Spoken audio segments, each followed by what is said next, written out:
કીધી કે મહાદેવ ભક્તને આપણે આ સબી દેવાના છે. ક્યાં છે વાળ કટિંગ કરાવવાને જય મુગલ ડાયરાના આજના મારા બ્લોગમાં તમારા બધાનું સ્વાગત છે. અને મારો બ્લોગ જોતા હોય તમે બધા મજામાં જ હશે. અને આજે વાગી ગયા છે 6 ને સ્ટાર્ટિંગ કરી દીધું આપણે ઘરેથી બ્લોગ સ્ટાર્ટિંગ. અને અત્યારે મારી ઘરે આવે છે સંજય ભાલિયા, તમે બધા ઓળખતા જ હશો. આપણે જવાનું છે ઉના, કારણ કે રાજભાઈ હમણાં રીલ્સ મૂકી હતી થોડાક દિવસો પહેલા, ઘણા દિવસ થઈ ગયા. અને એ રીલ્સમાં આપણે વિજેતા બન્યા છે સંજય ભાલિયા. તેમાં કોમેન્ટમાં હર હર મહાદેવ નામ લખે અને કોમેન્ટમાં જેને પણ વધારે લાઈક આવશે એ વિજેતા બનશે. તો એ વિજેતા બની ગયા છે સંજયભાઈ. એટલે કન્ટિન્યુ બ્લોગમાં બન્યા રહેજો. તો કન્ટિન્યુ ફાઇનલી મિત્રો આપણે જેની વાટ જોતા થઈ એ ભાઈ આવી ગયા છે સંજય ભાલિયા, જે વિજેતા બન્યા છે રાજમજીઠિયાની રેસમાં. જે લાઈક પૂરેપૂરી આવી જશે, એટલે શું વસ્તુ લેવા જાય ને એ તો કન્ટિન્યુ બન્યા રહેજો. અને ભાઈ આવી ગયા છે આપણે સિલોસથી, તમને બતાવી દો. તો બધાને જય માતાજી. કેમ છો બધા? મજામાં જ હશો. હું છું ભાલિયા સંજુ અને મહેશભાઈના બ્લોગમાં તમારા બધાનું સ્વાગત કરું છું. કેમ કે છે ને, જો મિત્રો, આજે તો દર વખતે તો મહેશભાઈ આપણે ઘરે આવતા, પણ આજે છે ને આપણે મહેશભાઈના ઘરે આવ્યા છે. કેમ કે આપણે છે ને મહેશભાઈને લઈને જવાનું છે ઉના રાજભાઈની દુકાને. ને દુકાને શા માટે આપણે જઈએ છીએ એ તો તમને ખબર પડી જ ગયા છે, કેમ કે ટાઇટલમાં આપી દીધું હોય. પણ તોય છતાં છે ને ભાઈ, વિડીયોમાં કન્ટિન્યુ રહેજો. અને જો વિડીયોમાં છે ને ભાઈ કોમેન્ટ ન કરી હોય ને તો જય માતાજીની કોમેન્ટ કરી નાખજો. તો કન્ટિન્યુ બન્યા રહેજો અને કોમેન્ટમાં હર હર મહાદેવ નામ લખવાનું ભૂલતા નહીં. તો કન્ટિન્યુ.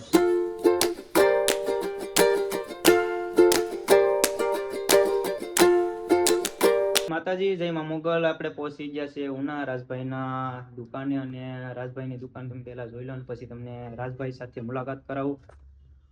તો ફાઇનલી આપણે રાજભાઈની દુકાને પહોંચી ગયા. અત્યારે આપણે લેવાનું હતું સંજયભાઈને ગિફ્ટ મળી હતી ને, જે રીલ્સ રાજભાઈએ અગાઉ કે 3-4 દી પહેલા જે મૂકી હતી એ અત્યારે ગિફ્ટ લેવા. કારણ કે હર હર મહાદેવની લાઈક જે આપણે કોમેન્ટમાં કરી હતી એમાં લાઈક વધારે આપણે સંજયભાઈને આવી હતી ને, એમાં આપણે ગિફ્ટ સંજયભાઈને મળી હતી. એટલે આવી ગયા છે આપણે રાજભાઈની દુકાને.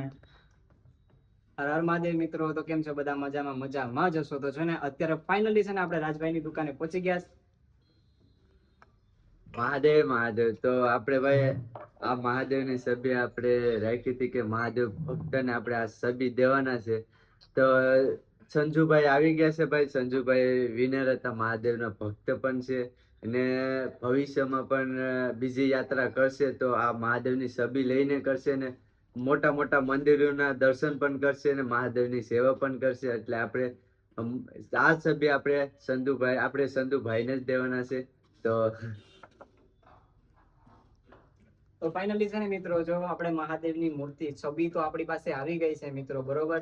પણ અત્યારે છે ને રાજભાઈને આપણે આભાર વ્યક્ત કરીએ છીએ કે ભાઈ છે ને ચાંદીની કે સોનાની એ કિંમત નથી, પણ છે ને મિત્રો આ રાજભાઈ છે ને આખું ગુજરાત જે મોટા મોટા મંદિરના દર્શન કર્યા ને, એ દર્શન કર્યા ને, તો ભાઈ આ મૂર્તિ છે ને સબી એ હારે લઈને ફર્યા હતા. આ મહાદેવની છે ને ભાઈ પૂજા કરતા હતા. અને કમેન્ટમાં હર હર મહાદેવનું નામ લખવાનું નહીં ભૂલતા. તો કન્ટિન્યુ. ફાઇનલી આપણે રાજભાઈની દુકાનેથી આવ્યા અને આવી ગયા છે આપણે ઓમ હેર સલૂન, જ્યાં આપણે વાળ કટિંગ કરવાના છે. એટલા માટે અંદર જઈને તમને બતાવું કે કેવું દુકાન છે, કેવી ના.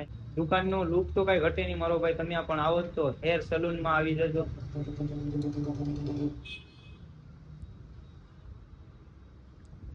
તો જય માતાજી. તો કન્ટિન્યુ બ્લોગમાં બન્યા રહે. તો આપણે વાળ કટિંગ કરી લઈએ પછી મળીએ.